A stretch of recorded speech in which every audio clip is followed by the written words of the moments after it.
Hello everyone and welcome to another Muffin video. Before we dive in here, make sure you hit that subscribe button and notification bell and drop a like on the video too if you're enjoying the content. Don't forget to join our Discord server as well if you're not already there. The link is in the description down below. We've also activated our channel membership which comes with all kinds of perks, so check that out if you're interested in joining. And speaking of channel membership, I do want to take a moment to give a special shout out to our current members. So thanks to all of you, and I hope you're enjoying the benefits. And finally, a reminder that all comments on every video will be automatically entered into our weekly giveaways. Winners will be randomly selected every Monday. So good luck, and let's get this started.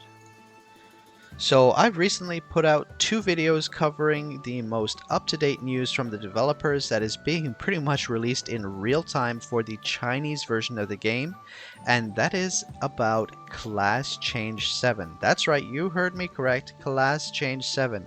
And we've already seen, and I made 2 videos about the Swordbearer and the Wayfarer Class Change 7. And today we're going to be taking a look at the third announced Class Change 7, which is going to be the Scholar. Now, Scholar right now in Class Change 2 is somewhat of a challenging class in the sense that it is very burst focused and doesn't have very good long-term sustained damage, which makes it a pretty challenging class to play. But hopefully the Class Change 7 along with all the other class changes leading up to that are going to be more exciting for people who are currently playing a Scholar and sort of maybe not too happy with that experience. Now, if you don't know, a reminder that the Chinese version of the game is quite a bit more advanced than our global version of the game, so it is actually a pretty good source of information for how things may progress for us. Now, keep in mind regional changes may happen for our version, but more or less it is a very good framework with which we can get information about future content that will head our way. So with all of that said, let's now take a look at the first image of the Class Change 7 Scholar to see if we can get any hints of the visual style that this class will have.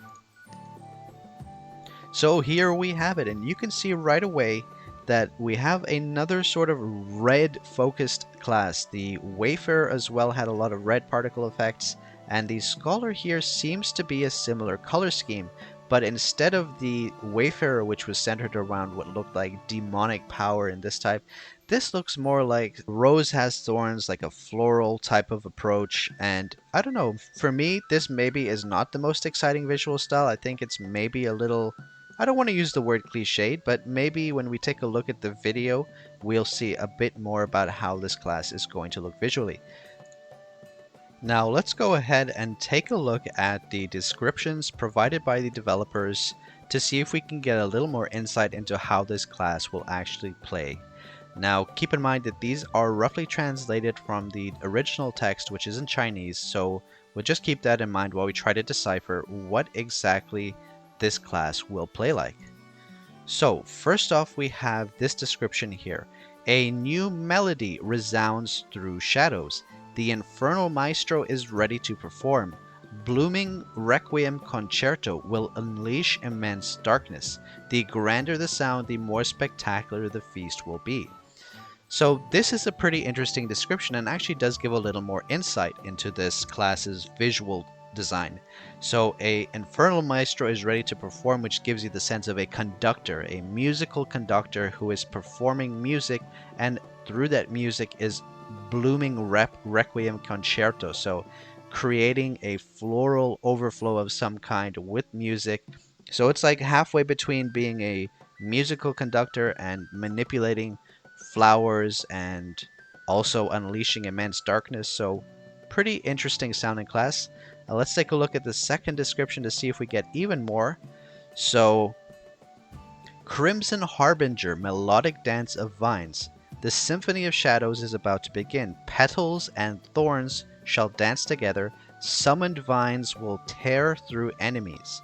Are you ready to join this grand performance? Okay, so now we have even more information that might even hint at some gameplay aspects to this class. So the Symphony of Shadows is about to begin. We've established in the first. Petals and thorns shall dance together. Summoned vines will tear through enemies. So maybe there will be an aspect of summoning these thorns and vines from the roses in order to lash out and attack enemies. So it could be that type of approach. So let's now see, with this established, let's look at the video itself and see with these descriptions and the video together if we can piece it all and get a clear understanding of what we should expect with this class. So let's hit play and see what's happening. All right. Okay, so yeah, look at that. We're actually literally summoning roses to attack and large petals. So yeah, I mean, visually, I would say maybe not the most exciting class compared to what the Swordbearer and Wayfarer looked like. The Swordbearer and Wayfarer, if you haven't seen those videos, I encourage you to. They are absolutely epic. And I would say the Scholar CC7 does look nice, but it's a little lackluster maybe compared to how absolutely badass these Scholar and Wayfarer were. So, like we have established here, it does look like this class is going to focus around summoning plants and flowers and roses in order to deal damage to the enemies. Now, we don't have any more information like the previous classes were able to decipher a bit more of the mechanics. Here, it doesn't seem that there's much that we can learn apart from the fact that you're dealing AoE damage from these summoned flowers here. Now, I don't know if there's any other interesting mechanics like stacking debuffs or buffs of any kind, but maybe, you know, as you attack, the speed increases or something, you can summon more, they deal more damage. There's always some sort of mechanic like that that they throw in as well. But ultimately, I think that I would just describe this as okay. It's not terrible, it's pretty cool, but definitely falls a little short compared to the Scholar and compared to the Wayfarer and Swordbearer. So there you have it. That is a complete look at the teases of the CC7 Scholar. Now, Scholar, I do know, does pick up quite a bit in the future class changes. I know right now a lot of Scholars are sitting there quite disgruntled at how the class change to Scholar feels. But don't worry, fear not, you have not played a bad class by any means. And you just gotta stick with it and keep pushing through, and eventually you're gonna reach some pretty exciting and fun class changes where you're gonna be able to deal a lot of damage in a lot of very fun ways.